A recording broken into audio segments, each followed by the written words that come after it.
Have you ever wondered why most of the people fail to do estate planning as part of the financial planning? Well, this is the reason why. Estate planning is a planning whereby it comprises planning such as will writing, trust setup, wealth preservation, especially for your businesses. These are actually specially catered for legacy purposes. So the intention is actually to pass on your assets to the next of kin without much hassle, especially upon death or critical illness, things that you don't foresee, things that you don't wish to happen, but it may happen. But a lot of people just fail to see the importance of preparing the estate planning due to a few reasons. Number one, which is I think the most common reasons, I do not own any asset. Well, is this true? Well, and this may not be the case exactly, because according to Khazanah Research Institute, Malaysians have a 70% home ownership rate. Can you believe that out of 10 Malaysians, 7 Malaysians actually own a house? So this rate is actually pretty high as compared to other countries. You know, when I saw this statistic, it also shocked me that, hey, Malaysians are actually owning assets without them knowing. So some people actually perceive that by you owning a house or two, a car or two, or some cash in the bank account is equivalent to not owning any asset, and therefore this actually stopped them from preparing a will beforehand. But do you know that this is actually the solid reason why you need to prepare a will beforehand? Because by you preparing a comprehensive will, you'll be able to have the ideas on how to prepare your next of kin just upon your absence.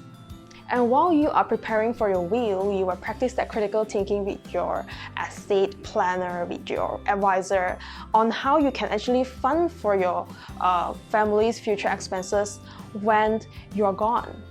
Well, we know it is hard for you to really practice this thinking, but if let's say you want to really go and plan something long-term for your family, this part is something that you shouldn't omit. It is something that's very crucial because by you planning this, you're going to deliver a peaceful mind towards your family. So the second point is, some people may think that I do not need a will. Well, this may be a little bit similar to the first point, but this actually applies to people who have certain wealth. Like a lot of people actually fall into this category thinking that they have the opinion that they do have certain wealth, but their wealth is actually not as great as certain rich people that they actually know, that they don't see themselves the need to prepare for a will. They can be owning a few properties, a few cars, a few businesses, but yet they don't see the need. So let me tell you a story. I had a client who actually experienced the loss of his wife a few years back. So after the wife passed away, he actually went into a trauma. Not only that he was emotionally affected, he was also financially affected. So when the wife was alive, the wife was pretty much the person who actually managed all the expenses, all the financial. So when the wife passed away, they were both in their 70s and they have no kids. So they thought that they don't really need any will to prepare.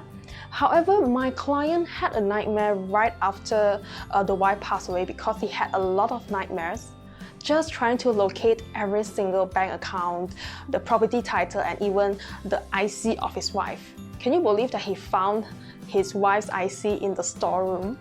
That was how secretive the wife was. He even shared with me that even though the wealth left behind wasn't great to his profile, but the fact that most of their accounts were joining, he didn't have much access to them until he managed to transfer the ownership to himself.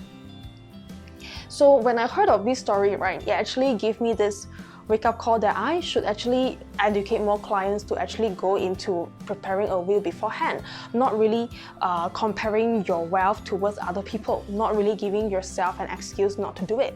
So actually this incident also gave him the lesson that eventually he found out that it is very important for him to have a will in hand just for the convenience of the next gen. Even though he has no kids, right, he just wanted the peace for the next of kin, which are people like his sisters, his nephews, not to have that messy traumatic situation again. Even though you have no children, it doesn't mean that you don't want to pass on your wealth to the people that you love. So in this case, the people that he loved are his nephews and the sisters. Yeah. So this actually is a very good wake-up call to most of the people, and a lot of people may also think of the third point, which is estate planning is something that's very expensive. But the truth is, it is actually more expensive for you not to own any will, especially if you're the kind of person who don't really like to share out every single financial investment decision with your loved ones.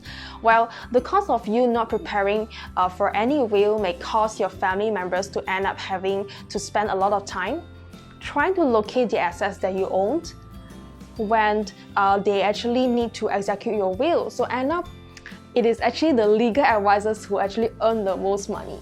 So just to let you know, the cost of preparing a will in Malaysia will only cost you a few hundred to a few thousand, depending on the complexity.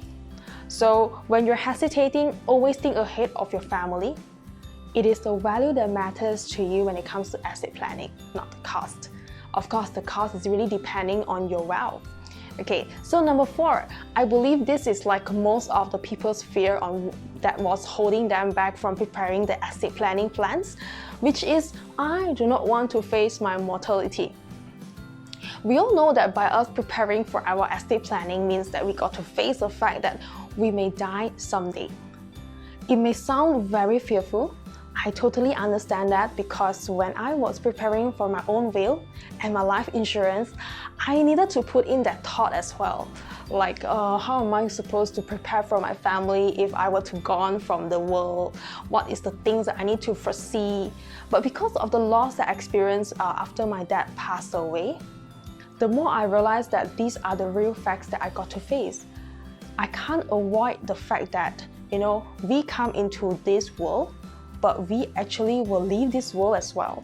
So it is a real fact that we all can't defeat. Whether we like it or not, we still need to surrender ourselves to God one day. So this was the reason why it got me into critical thinking, and I need to plan it out for myself as well. But having this thought itself alone is not going to change things.